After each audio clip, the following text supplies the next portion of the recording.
You've been training that quad for months. Leg extensions, squats, leg press, every session, every week, exactly like they told you. And it still looks like it belongs to someone else. You stand in front of the mirror, you look at your two legs side by side, and one of them just isn't there. The muscle is flat. The shape is gone. You can see the difference from across the room. So you assume the answer is obvious. You're not working hard enough.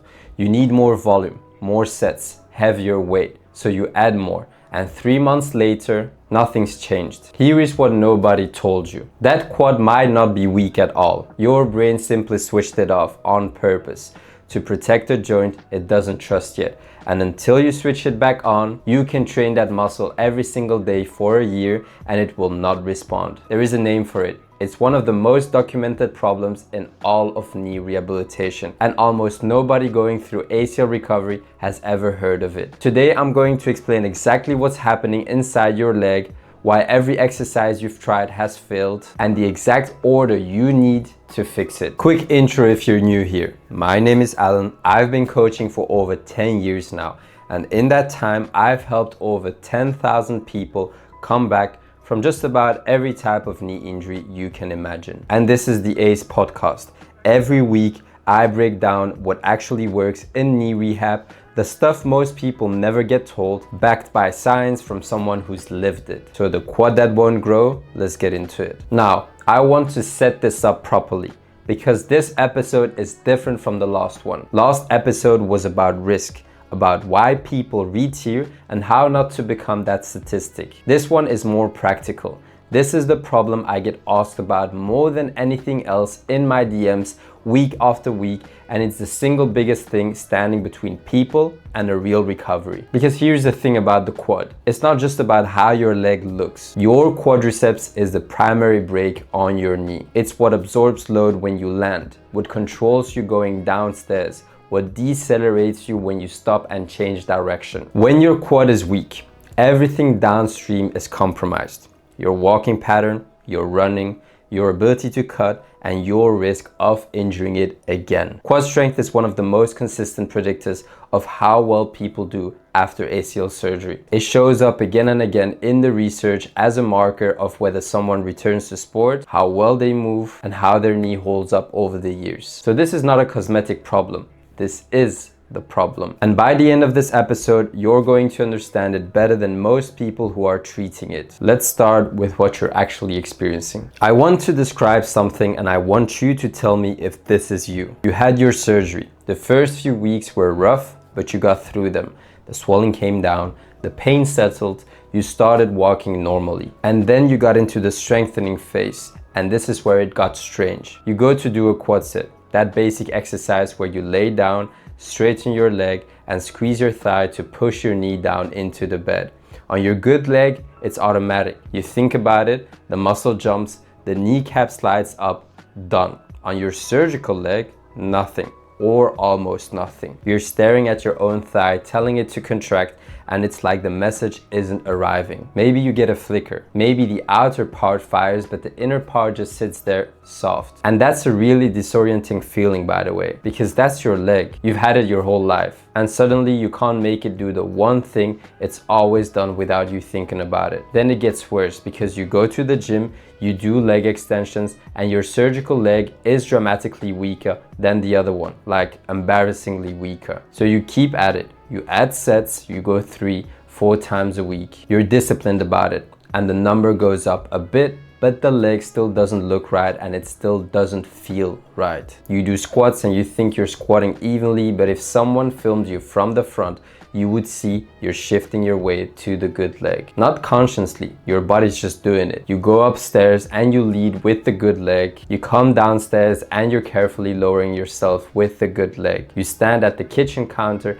and you're on the good leg all day, every day for months. And then here's the moment that really breaks people. You go back for a checkup, maybe 6 months out, and someone measures your strength properly. And you find out that after all those months of work, your surgical leg is still 20, 30, sometimes even 40% weaker than the other one after all that effort. And the natural conclusion, the completely logical conclusion is, I must be doing something wrong. I must not be training hard enough. So you train harder and it doesn't help. Now, if you're nodding along to all of this, I want you to hear something clearly because I think it really matters. This is not a discipline problem. This is not a motivation problem. You are not lazy and you're not doing it wrong. There is a specific, well-documented physiological reason your quad is not responding. And once you understand it, everything about how you should be training changes.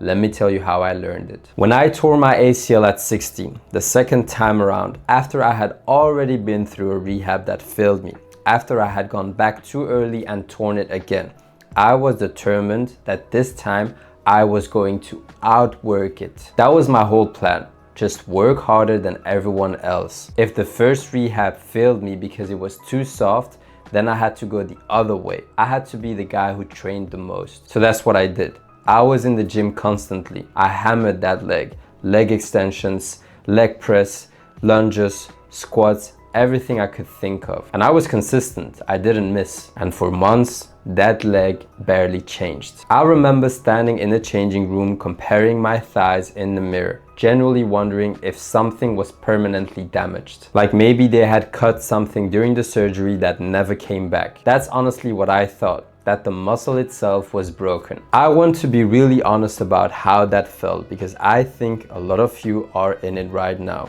It wasn't just frustrating. It made me feel like my body had betrayed me. I was doing everything right and getting nothing back. And there is a particular kind of hopelessness in that. Not the pain I could handle. It was the effort disappearing into nothing. And nobody around me could explain it. The answer I got was basically keep going, it takes time. It took me years and a lot of reading and a lot of working with other people's knees to understand what had actually been happening. The muscle was never broken. The muscle was fine. The wiring was the problem. And here is what makes me want to shout about this. Once I understood it and I started applying it with clients, I watched people who had been stuck for a year of frustration, of training with no result, start visibly changing in a matter of weeks. I had a client, a footballer, who came to me about 8 months post-operation. He had been in the gym the entire time, strong guy, trained hard, did everything he was told. His surgical quad was still miles behind. He was convinced he just had to accept it. We didn't add a single extra session. We didn't make him work harder. We changed the order of what he was doing. We spent the first 2 weeks on things that, to him, looked like they weren't even exercises. He thought I was wasting his time. 6 weeks later, that leg had changed more than it had in the previous 8 months. Nothing about his effort changed. Everything about the sequence changed. So let me explain what's actually going on. The thing we're talking about has a name: arthrogenic muscle inhibition. Arthrogenic just means coming from the joint. So muscle inhibition coming from the joint. And what it describes is a reflex, an automatic involuntary process where your nervous system reduces the ability of the muscles around an injured joint to activate. Here's how it works. Inside your knee joint, there are sensors, receptors in the joint capsule, in the ligaments, in the surrounding tissues, and they are constantly sending information up to your brain and spinal cord about the state of that joint, where it is, how much pressure is in it, whether anything is being stretched or compressed. When you injure that joint, or when a surgeon opens it up and rebuilds a ligament inside it, that sensory information changes dramatically. The joint is swollen, it's inflamed, the tissue is damaged, and the signals coming out of it are abnormal. And your nervous system sees those abnormal signals as one thing: this joint is not safe. So it does something that is actually very intelligent from a survival point of view. It reduces the drive to the muscles that would load that joint, mainly the quadriceps, because the quad is the muscle that compresses and loads the knee the most. It's a protective reflex. Your nervous system is essentially putting a governor on the engine. It's saying, I'm not letting you generate full force through a joint that I don't currently believe can handle it. And here is the critical part, the part that changes everything. This is not under your control. You cannot decide to override it.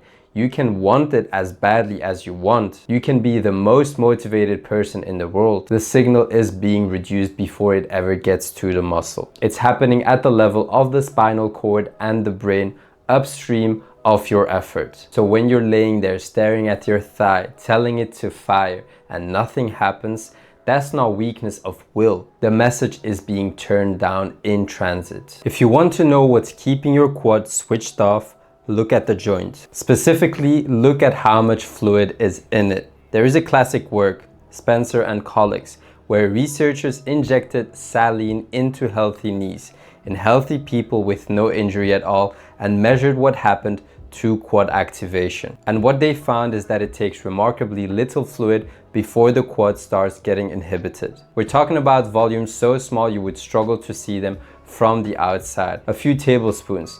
Read that again because it's important. Healthy knees, no injury, no pain, just fluid in the joint, and the quad starts shutting down. That tells you something profound. It's not the pain doing it, and it's not the damage doing it. It's the pressure and the signaling inside the joint. So now, think about your knee after ACL reconstruction. A surgeon has drilled tunnels through your bones, taken a graft, and rebuilt a ligament inside that joint. That joint is swollen, properly swollen, for weeks. And even after the obvious swelling goes down, there is very often a low-grade effusion sitting in there that you can barely see. And that low-grade invisible swelling is quietly holding the switch down. This is why so many people plateau. They are not aware they have any swelling.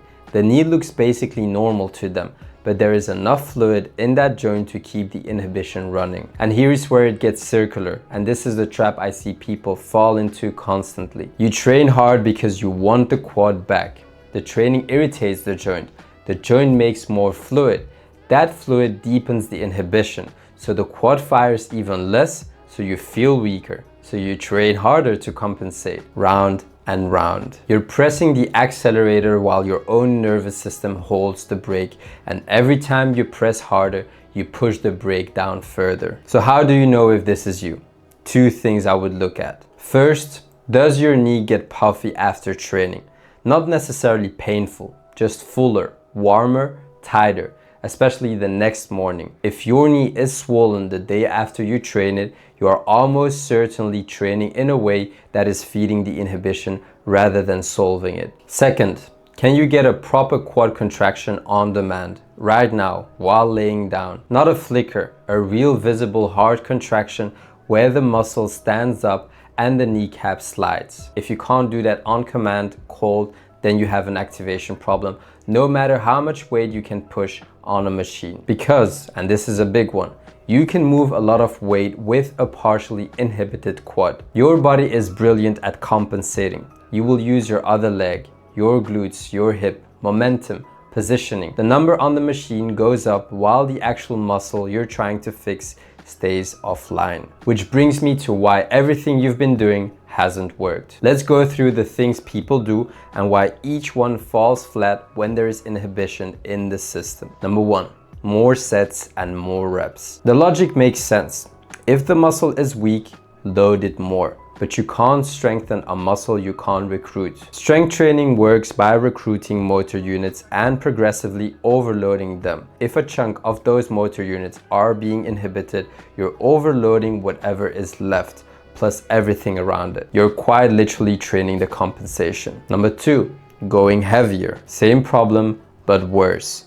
The heavier you go with a leg that can't fully activate, the more your body recruits everything else to get the job done. Heavy bilateral work, regular squats, regular leg press is the easiest place in the world to hide a weak leg. You will shift, you will lean, you will push through the good leg, and you won't even feel yourself doing it. Meanwhile, the load going through the joint is irritating it, which feeds the swelling, which feeds the inhibition. Number three, just resting it. Rest reduces the irritation, sure, but it does nothing to restore the activation.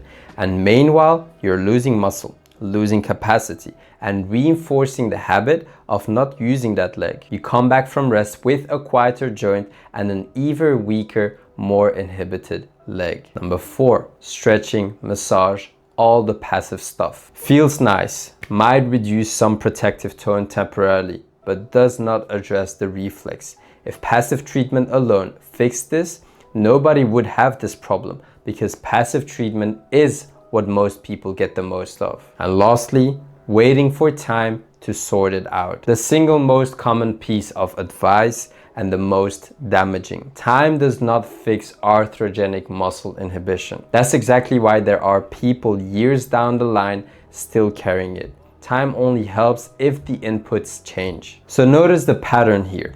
Every one of those approaches is trying to make the muscle stronger when the actual problem is that the muscle isn't available. You have to make it available first and then you make it strong. That's the whole game. That's the sequence nobody explains. And once you get the order right, the results come fast, because in a lot of cases, the muscle isn't as far gone as you think. There is more capacity sitting in that leg than you're able to access. You're not building from zero. You're unlocking something that's already partly there. So let's do the actual protocol. This is the part to take notes on. 5 steps. The order matters more than any individual step. Step 1. Get the joint quiet. You cannot win this fight while there's still fluid in the joint. So this comes first and it's non-negotiable. That means compression on the knee, elevation, gentle frequent movement to help pump fluid out. Not aggressive loading, just moving. And crucially, it means adjusting your training so you stop re-irritating it. If your knee is puffy every day after training, your training is the problem, and no amount of extra effort will fix that. And this is where I want to make an important distinction, because it's easy to get this backwards. I'm not telling you to rest, I'm telling you to dose. There is a difference. Resting means doing nothing and losing capacity. Dosing means finding the level of load that your joint can handle without swelling up and working right there, then pushing that ceiling up over time. Your swelling response is your dosing signal. It's the most useful piece of feedback you have, and almost nobody uses it deliberately. Step 2, disinhibit. Right before you train. This is a step almost nobody does, and it's the one that changes things fastest. There are interventions that acutely reduce the inhibition, that temporarily open the door, and if you use them immediately before your quad work, you get access to a contraction you couldn't otherwise get. Cryotherapy is one of the best supported. Cooling the joint before you do quad activation work measurably improves quad activation. Now, I want to be careful here, because I've been vocal about not using ice as a passive treatment to speed up healing, and I stand by that. But this is a completely different use. This isn't ice to heal. This is ice to quiet the alarm signals coming out of the joint for a short window so you can use and have access to the muscle. Different purpose, different evidence, different application. Neuromuscular electrical stimulation is another. Using stimulation to drive the muscle externally while you contract with it, which is well supported in the ACL science for improving quad strength when it's used properly and at a high enough intensity. And then there is the one I use the most because it requires no equipment.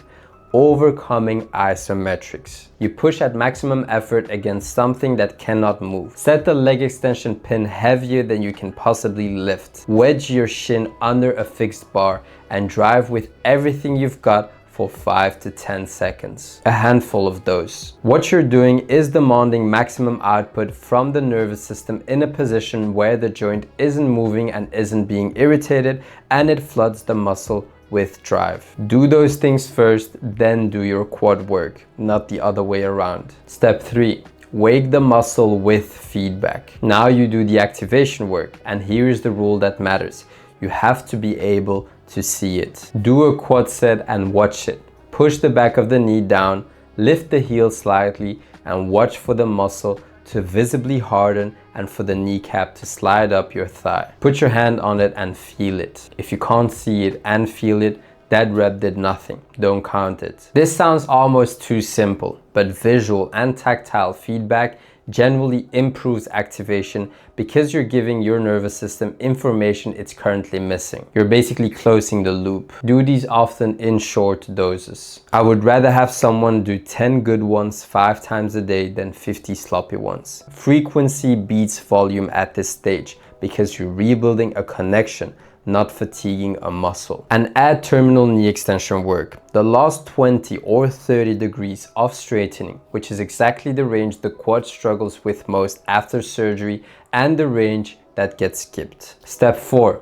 train your other leg hard. I know how that sounds, but stay with me because this is real. It's called cross education, and it's one of the most fascinating findings in the field. When you train one limb, you get measurable strength gains in the untrained limb on the other side. The effect is well established. There are meta-analyses on it in general populations and specifically systematic reviews and randomized trials looking at cross education in ACL reconstruction patients, showing it improves quad strength recovery on the surgical side. Why does it work? Because the adaptation isn't only in the muscle, it's central.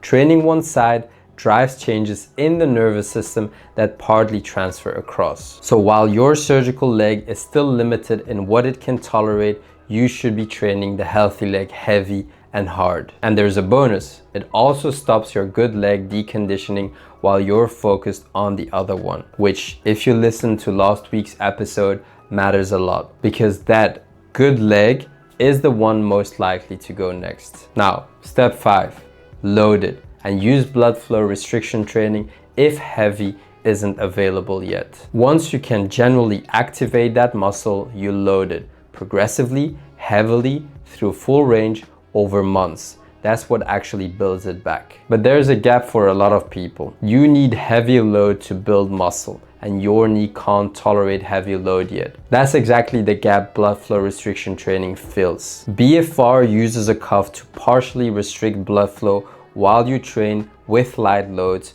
We're talking 20 to 30% of your max, and it produces muscle growth and strength changes you would normally only get from much heavier weight. There are multiple systematic reviews and meta-analysis looking at BFR after ACL reconstruction, showing benefits for quad muscle size and strength in early rehab when heavy loading isn't an option. So it's not a gimmick and it's not a shortcut, it's a bridge. It lets you build the muscle during the window where your joint can't handle the load that would normally be required. And then, as tolerance improves, heavier, slower, fuller range. Split squats, step downs, leg extensions through full range, eccentrics. Real strength training for a long time. That's the sequence. Quiet the joint, disinhibit, activate with feedback, cross-educate, then load with BFR bridging the gap. Notice that 4 of the 5 steps happen before training the muscle hard, which is where most people start. That's the whole reason people stay stuck. So how do you know you're actually making progress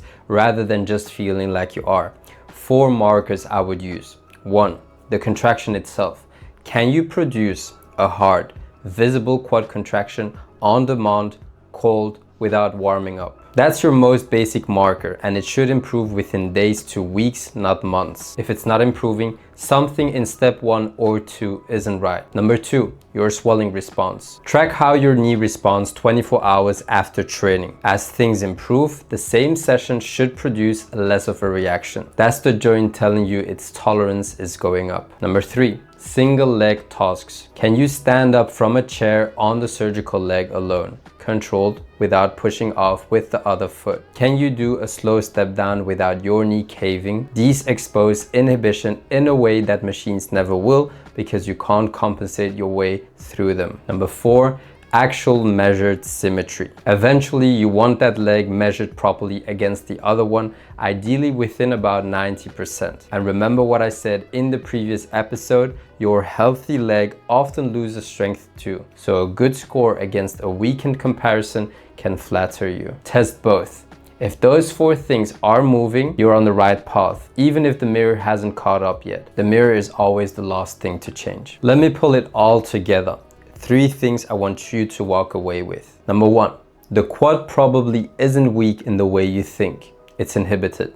Your nervous system turned it down to protect a joint it didn't trust. And that's a physiological process, not a character flaw. Stop blaming yourself for it. Number 2, swelling is the master switch. Even a small amount of fluid you can barely see is enough to hold that muscle offline. If your knee is puffy after every session, that's the thing to solve first before anything else. Number 3, The order matters more than the effort. Quiet the joint, disinhibit before you train, activate with your eyes on the muscle, train the other leg, then load it with BFR as a bridge if you need it. Get that sequence right and you will make more progress in 6 weeks than you have in 6 months. I spent months of my own recovery convinced my leg was permanently broken, standing in front of a mirror, working as hard as I possibly could and getting nothing back. And the whole time, nobody could tell me why. That's exactly why I make these videos, because you shouldn't have to work that out on your own. And if you're going through it right now, if you're stuck with a leg that won't respond